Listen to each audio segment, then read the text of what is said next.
সূরা কাফের 45 নম্বর আয়াতের মাঝে বলেন, ওয়াদরিব লাহুম মাতালাল হায়াতিদ দুনিয়া।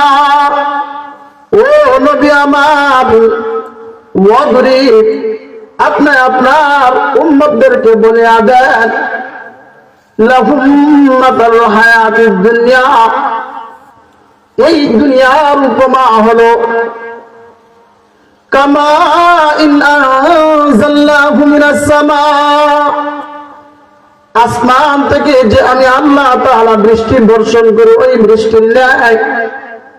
অর্থাৎ আল্লাহ তাআলা বুঝাইতে চাচ্ছেন দুনিয়ার জিন্দিগিটা আমাদের হায়াতের দুনিয়া, আমার আপনার যে দুনিয়ার হায়াতটা আছে তা আসমানের বৃষ্টির ন্যায়। আল্লাহ তাআলা এই উপমা দেওয়ার উদ্দেশ্য আল্লাহ বুঝাইতে চাচ্ছেন কামা ইন আনজালনাহু মিনাস সামা, আমি আল্লাহ তাআলা আসমান থেকে যেই বৃষ্টিটা দেই, এই বৃষ্টির মাধ্যমে আমার পৃথিবীর হাজারো জীব জন্তু তাদের জীবনটাকে রক্ষা করে। আমার বৃষ্টির মাধ্যমে তাদের রূহটা বের হয়ে যায়, ঘাস মরে যায় যখন আমি বৃষ্টি দেই, সেই ঘাসটা তরতাজা হয়ে যায়।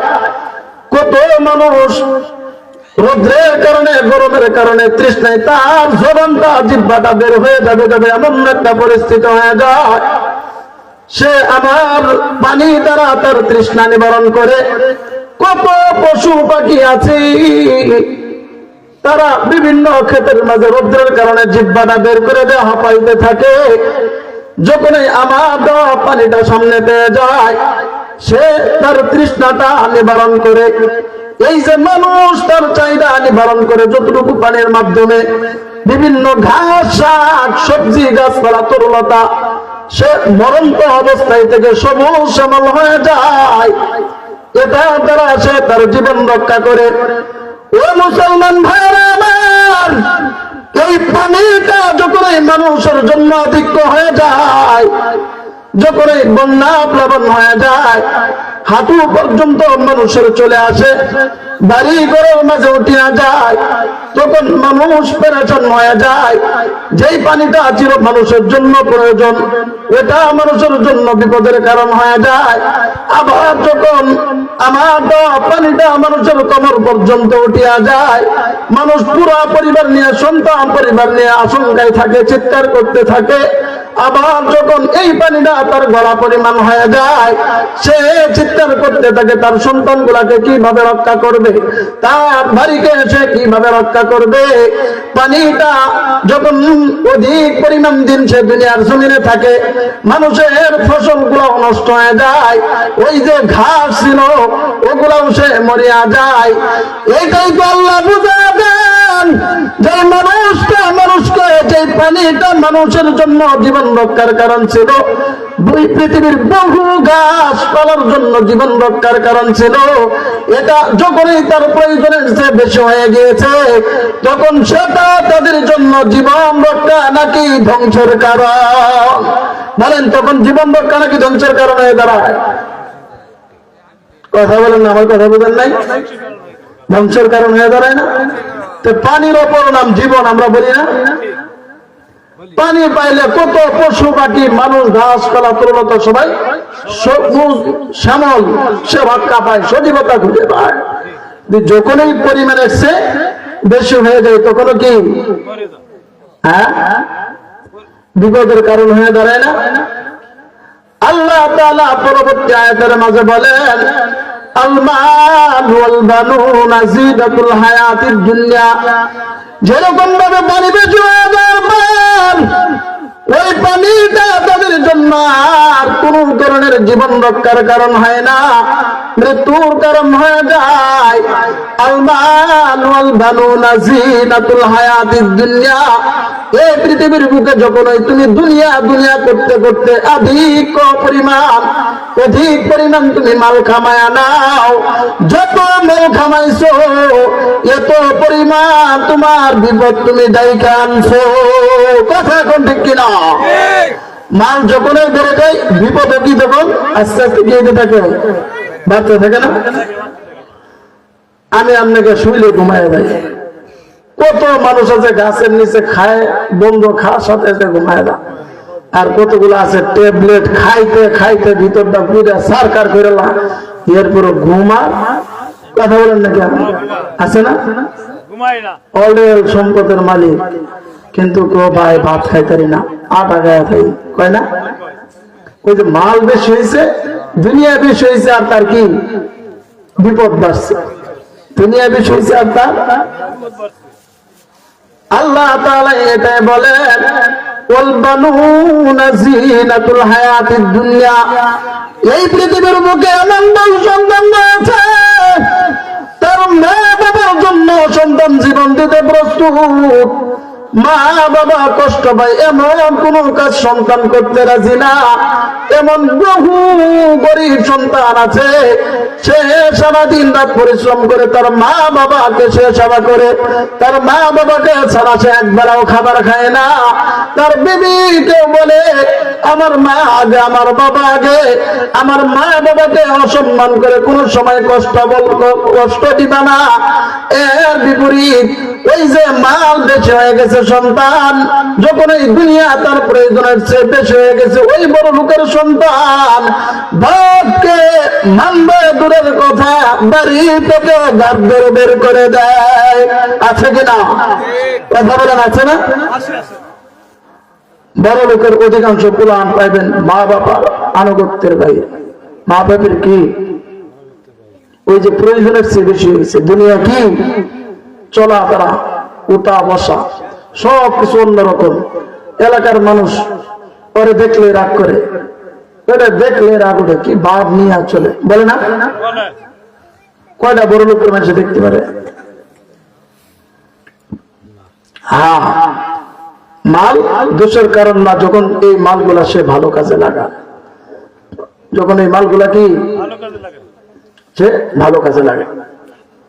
তো এটাই সূরা কাহফের মধ্যে আল্লাহ তাআলা বলেন, পানি যেরকম প্রয়োজনের চেয়ে বেশি হলে, যতবারে প্রয়োজনের চেয়ে যত বেশি তত বিপদের কারণ হয়ে দাঁড়ায়। এমনি ভাবে দুনিয়াও যদি সারাক্ষণ দুনিয়া দুনিয়া করে, তার প্রয়োজনের চেয়ে দুনিয়া যত বেশি হবে তার বিপদের কারণ তত বেশি হয়ে দাঁড়াবে। যত বেশি হবে তত বিপদের কারণ হয়ে দাঁড়াবে। বলে কতটুকু বিপদ? যতবারে তত বিপদ। বিপদ কতটুকু? যতবারে। ও মুসলমান ভাইরা আমার, আমাদের মুরব্বীরা বড় বড় ওলামায়ে কেরামরা এটা সুন্দর উপমা দিয়া বুঝাইয়া দিয়েছেন।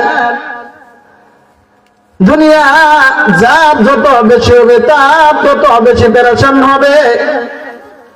আর দুনিয়া জিফা ও তালিব আকিলাম, বড় বলেন গোটা দুনিয়াটা একটা মরা গরুর মতো। আর দুনিয়া জিফা বড়া, পুরা দুনিয়াটা একটা মরা গরুর মতো। ও তালিব আকিলাম, আর সারাক্ষণ এই দুনিয়ার পিছনে যারা ঘুরে ওরা হলো দুনিয়ার কুকুরের মতো। এমন হাজারো দুনিয়ার জমিনে মানুষ রয়েছে যারা নামাজ রোজা কোনো দাঁড় দাঁড়ে না, ইবাদত বন্দেগীর দাঁড় দাঁড়ে না, সারাক্ষণ শুধু দুনিয়ার পিছনে তাকায়। ও ভাই, ও আমার মা, এত দুনিয়া আপনি কার জন্য কামাইতেছেন? এই যে সারাক্ষণ দুনিয়ার পিছনে রয়ে গেছেন, আপনার সন্তান আপনাকে জাহান্নাম থেকে রক্ষা করবে না, আপনার মা বাবা আপনার আত্মীয় স্বজন কেউ জাহান্নাম থেকে আপনাকে রক্ষা করবে না। শুধু দুনিয়া দুনিয়া করে আপনি দুনিয়া কামাইতেছেন, কিন্তু পরকালে এই দুনিয়ায় আপনার জন্য ভয়ঙ্কর আযাবের কারণ হয়ে দাঁড়াবে। এখন কথা হলো, বড় এরা এভাবে ব্যাখ্যা করেছেন, দুনিয়াটা মরা গরুর মতো, আর এই দুনিয়ার পিছনে যারা ঘুরে এরা কুত্তার মতো। এটা কুত্তার সাথে তুলনা কেন দিচ্ছেন? কুত্তা একটা নিকৃষ্ট প্রাণী না? কথা বলেন, নিকৃষ্ট প্রাণী না? মরা গরু কি খালি কুকুরি খা? কথা বলেন, খালি কুকুরি মরা গরু খা নাকি আরো কেউ খা? আর কি কি খা? কোন দিন জানোয়ার কি? আবার জানোয়ার তো সবাই, যাদের ভিতরে প্রাণ আছে সবাই কি জানোয়ার, কিন্তু মানুষ হায়াওয়ানে না থাকে, বাক সম্পন্ন প্রাণী। বড়রা ব্যাখ্যা করেছেন, মরা গরু শুধু কুকুরে খায় না, মরা গরু শেয়ালেও খায়, মরা গরু শকুনও খায়, কিন্তু শেয়ালের তো কোনো ধরনের দোষ হইল না, শকুনের তো কোনো ধরনের দোষ হইল না, শুধুমাত্র এখানে কুকুরের দোষ কেন? নিশ্চিত এটার ভিতরে একটা রহস্য রয়েছে। এটার ভিতরে একটা কি আছে? রহস্য না থাকলে কি তার দোষিত? হ্যাঁ, এইভাবে ওনারা ব্যক্ত করিয়াছেন, সে যে মরা গরু খায় তার একটা নির্দিষ্ট সময় রয়েছে, শকুন যে মরা গরু খায় তার একটা নির্দিষ্ট সময় রয়েছে। শেয়াল দেখবেন সন্ধ্যা হইলে হুক্কু হুক্কু করে আরো তার বন্ধু বান্ধবকে ডাক দেওয়ার পরে মরা গরু খায়। শকুন মরা গরু পাইলে আকাশে উঠতে থাকে আর তার সঙ্গী সাথীদেরকে ডাকতে থাকে, এরপরে সবাই নিয়ে খায়। কিন্তু কুত্তা এত বড় খারাপ, তার সে বহু গুণ বড় গরুটা, এরপরও সে একা খাইবে, একবার খাইবে আর একবার দেখবে আর একটা আসতেছে কিনা, খাওয়া বাদ দেওয়া দৌড়াবে, আবার যদি আসে আবার দৌড়ায় এত আসবে। অভ্যাস আছে কিনা? আছে কিনা? শেয়াল আরো 10টা ডাইকে লেগে থাকবে, আপনার দেখবেন অনেকগুলো মিল লেখা, শকুনও লেখা, কিন্তু কুত্তা সে লেজ দেখায় শেষ করতে পারতো না, এরপরেও অন্য ডেকে কি আছে না? এটাই তো আমাদের এই পৃথিবীর বুকে বহু মানুষ রয়েছে,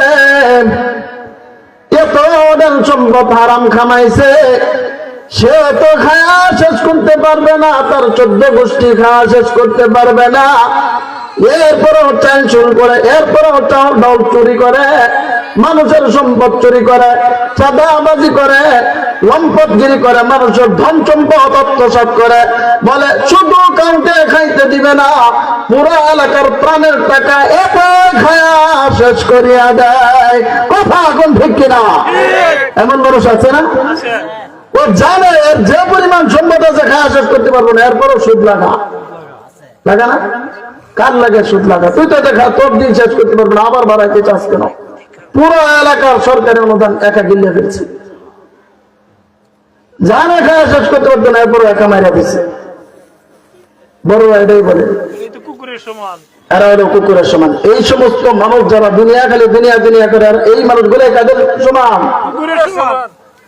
নিজের দাও খাবে, অন্যর দাও খাবে, এরকম স্বভাব যাদের ভিতরে থাকবে এরা কুকুরের সমান। আমাদের বড় আরো ব্যাখ্যা করেছেন, এই যে শেয়াল আছে তার একটা নির্দিষ্ট সময় আছে, শেয়াল সহজে দিনের বেলা কারো বাড়িতে আক্রমণ করে না, কোন মরা গরু সহজে সে দিনের বেলা কাছে যায় না, সে রাতের বেলা তার সঙ্গী সাথীকে নিয়ে খায়। শকুন সে রাতের বেলা সে খায় না, সে দিনের বেলা তার সঙ্গী সাথীকে নিয়ে খায়, অর্থাৎ তাদের নির্দিষ্ট একটা টাইম আছে। কিন্তু এই কুকুর দিন নাই রাত নাই, সে যখনই পায় তখনও খায়। এসব আছে কিনা? নাকি কুকুর খালি দিনে খায় রাত্রে খানা, বা রাত্রে খায় দিনে খানা? বড়রা এটা জানা দেয়, এ পৃথিবীর বুকে কত দুনিয়া তালাশকারী এমন আছে। আল্লাহ তাআলা সূরা জুমার মাঝে বলেছেন, ফাইযা কুদিয়াতিস সালাহ ফান্তাশিরু ফিল আরদ।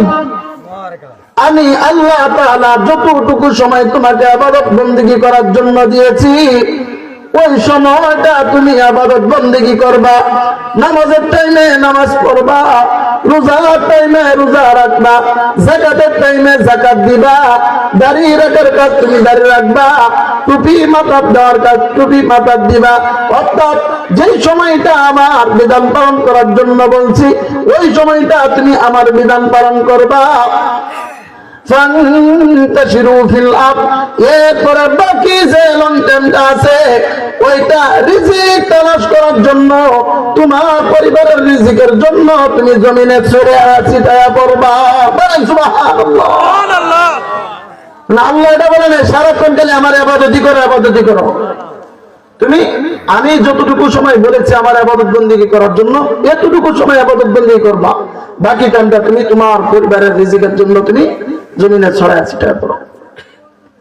কিন্তু ওই যে বলছে না, কুকুর দিনেও খা রাতেও খা।